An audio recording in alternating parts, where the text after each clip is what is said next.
Привет, дневник. Cozy home days. Yes, it can be nice, but when it's cozy home every day, it's not so nice anymore. I'm almost 30, I'm on another side of the world, feel extremely lonely, and feel like life is passing by me. After my big trip this summer, I realized that I didn't want to have this life anymore, and I made a decision to change my life before I turned 30.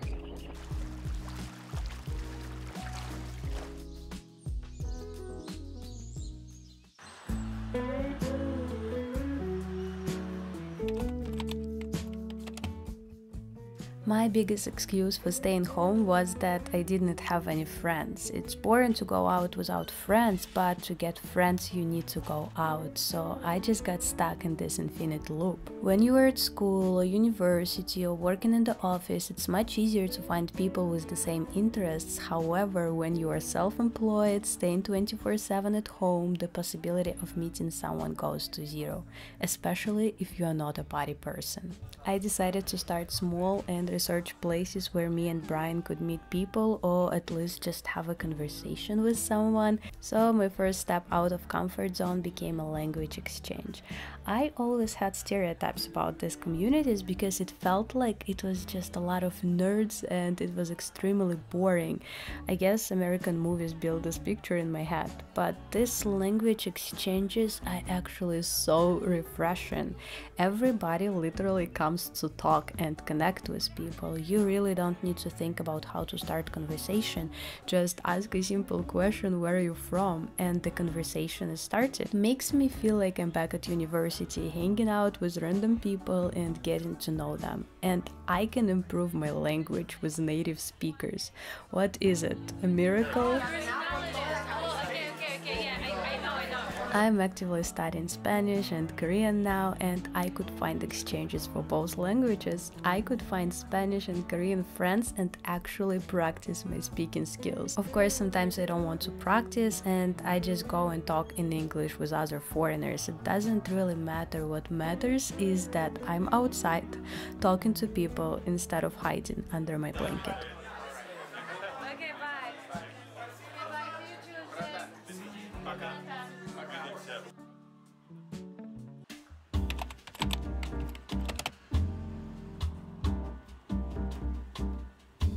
But the language exchange wasn't the biggest step out of my comfort zone. I started messaging people that I didn't know to invite them for lunch or tea. After being depressed for 2 years, I was extremely uncomfortable near people that I don't know, and I was super scared to do that. But you know what? I'm so grateful I did, because we met a really nice couple from Barcelona, Lali and Rafael. Oh wow, that's a nice camera. They were traveling in Colombia and we spent a really nice 2 months hanging out with them. And they invited us to have a real Italian lunch with real Italian lasagna. Of course, we had to bring some wine. It wouldn't be Italian lunch without a wine. There is also Irina. So Rafael is Italian and he was super disappointed because he could not find good Italian ingredients in the local supermarket, and he was so defensive about Italian food and traditional recipes. It wasn't the first time I heard from an Italian person that Italian pasta is the best, and I really wanted to know what is so special about it. You know, you find maybe some things that I agree are not so good, like if you don't put them in a traditional context, but once your grandma cooks it and she cooks it in a traditional, it's really good. So you're all about traditions. It is actually. So you're supposed to mix them instead of making layers? No, exactly, that's a good question. See, she's prepared. No, because it's no, because it's a cannelloni, so it's not lasagna. And so basically, what I want to do is dip every cannellone in the sauce, and then I put it here, you know, so it's also filled and not just on the top. So that's what I do. Is this one of your favorite dishes? Yeah, I think so. I was really enjoying the process. I kind of have a dream of having a lot of friends and throwing cooking parties where everyone brings ingredients, we all cook together, have some drinks and enjoy dinner. Cheers. How do you say cheers in Salute. As I was looking at how Rafael cooks, I did not notice anything extremely special. I cook pasta the same way, pasta, sauce, baking, and he even used the same pasta we usually buy. The only difference that we buy the gluten-free option. So the main secret was to follow the traditional Italian recipe for the sauce. And this meat ragu was cooking for more than 30 hours. Hospitality, Italian hospitality, yeah. Do you need to cover it? No, just Heat coming from the top and the bottom? yeah, it's the one I put always the one that it comes from both, yeah. It's wow, right?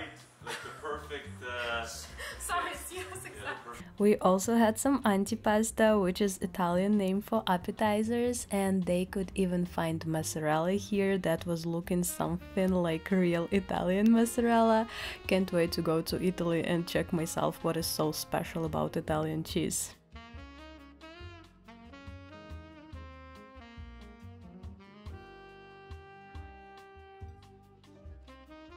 Question about wine every day after lunch. Yeah. Is it like not becoming alcoholics or something? Yeah, I mean Italians drink a lot, but red But in wine Spain is too. supposed to be good. I mean, yeah, if it's you don't one drink- wine a day. Yeah, It's red a white doctor wine away. is a I have to say the pasta was delicious. I'm usually very conscious when I eat, but this time I overate for the first time in years, plus alcohol that I usually don't drink, and I think I finally understand why Italian people need to take a nap every day after the lunch.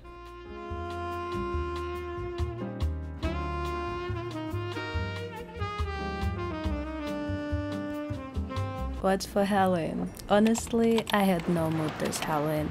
I was thinking of just staying home, the weather was horrible and I was extremely lazy. But since I'm a new version of myself already, I did not want to go to the old pattern of hiding under the blanket and escaping the world. My little Dalmatian, can you be a Dalmatian? Oh, come on, just let him be Halloween. You're probably wondering who those guys in our apartment are. While I was in South Korea and in Russia, Brian's nephews moved to Medellin. So now we spent weekends with them, some holidays, or just meet and play board games. I know, it's so loud. Are we sure we want to go there? Bruja!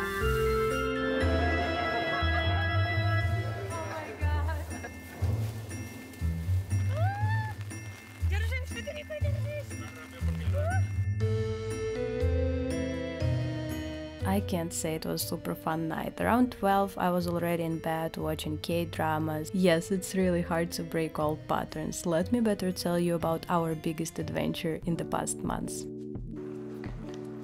You need some context to understand what am I so excited about. We couldn't rent a car for almost 2 years. My driver's license is not valid here and Brian's Colombian license was expired.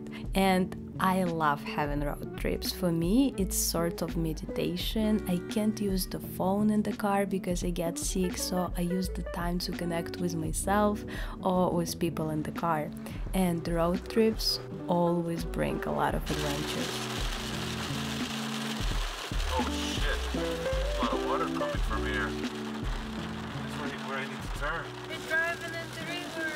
Yes, we are. There's so much rain! Moscato? Yeah. Wow! We just... Oh, so much dirt! I guess the first place of our destination gonna be car wash now. Yeah. This is so black everything. Wait, can I even turn here? What the hell is going on? No, look! What the fuck? I can't turn Everything here. is filled with like, what's going on? We came to visit Brian's uncle before we started our main trip. He lives a couple of hours from Bogota and we got stuck because of hundreds of bags were lying in the road, blocking our way. Everything around us was just one big river. Or I should probably mention that we were extremely hungry. We left Medellin early in the morning. After the flight, we spent around 2 hours at the car rental place and we're really looking forward of having lunch with Brian's uncle. What did you say? He's gonna come and help us. help us remove these things. Sounds like an adventure. I have white shoes. I'm not going. Yeah, but it's just right here. Cool. I don't know. It reminds me of childhood when it would rain a lot, and my grandfather would just like drive us somewhere like with all the splashes. What's the car that he had? No, A Cherokee or a Jeep? No. He had the Lada. Ah, yeah. He had Lada, and after he had another Lada. Yep, we had to clean the road. Well, not we, the bags were too heavy, I couldn't even move them a little bit, so I was just proudly filming the process.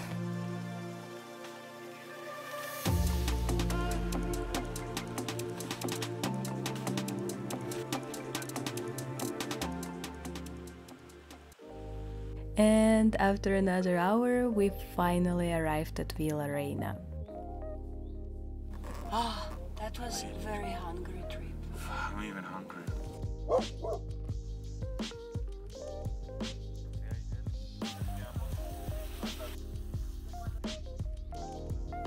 Oh, communication with Brian's family is my biggest challenge. My Spanish has improved and I understand a lot, but the problem is I don't always understand it correctly. Le saca en un colador, le saca el agua caliente y le pone agua fría y la deja ahí mientras usted hace el resto para la pasta.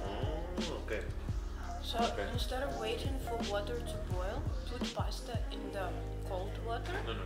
You boil it for 5 minutes, then you take out the hot water. So yeah, all the time I'm just sitting and trying to guess if I'm understanding everything correctly, but honestly it's way better than before when I had no clue about what was going on.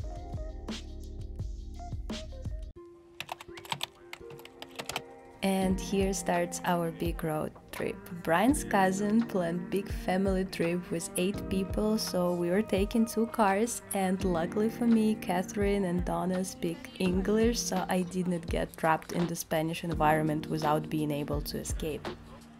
I saw in the weather, in the weather app, It's gonna be it's raining. gonna be raining every day in Melgar, like thunderstorms. Yeah. Yeah. So Let me make it clear, it's not that I don't like Spanish environment. I'm learning Spanish and I really want to get to know Brian's family, but my mind is overwhelmed when people around me are speaking Spanish for hours. When I hear English and Russian, my mind is relaxed, but with Spanish I need to process a lot and think a lot to understand, and it's extremely hard. in Bogota, it was 2,600 meters above sea level. Where we're going, it's only 300 meters. So it's gonna be much warmer. So it's gonna be warmer and we can see bigger mountains? Because It's we're gonna be gonna be at the flatter, I bottom? think. It's gonna be flatter. Oh really? I thought But we it were might, going to mountains. no, we're going down. I have to say, I fell in love with Colombian roads. I love mountains and I love the tropical vibe, and there are a lot of tropical mountains everywhere. This is like a paradise for me. Is it just me, or there is something very powerful in the mountains that makes me feel calm and protected?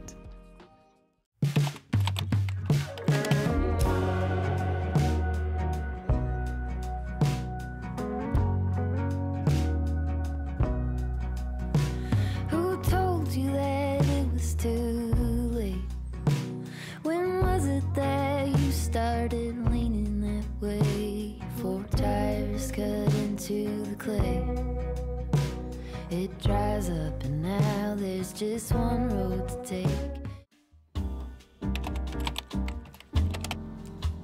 I was trying to get out of my comfort zone in that trip, but it was hard, and I think the biggest challenge for me is Colombian food.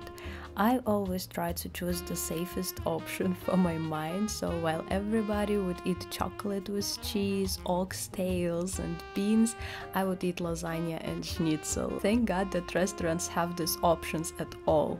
But I'm getting more accustomed to Colombian food, so one day hopefully it won't be a challenge for me. And now you're gonna see the typical picture of my life. While everyone is spending time in the pool, I'm just sitting outside and just watching. And honestly, I don't know why. I think I don't like any type of discomfort, like feeling cold or wet, so I just choose not to have fun, to stay in my comfort zone. I was just sitting near the pool, watching Brian's family having fun and thinking, what the hell am I doing? I want to have an interesting life, so why am I sitting right here instead of creating the memories?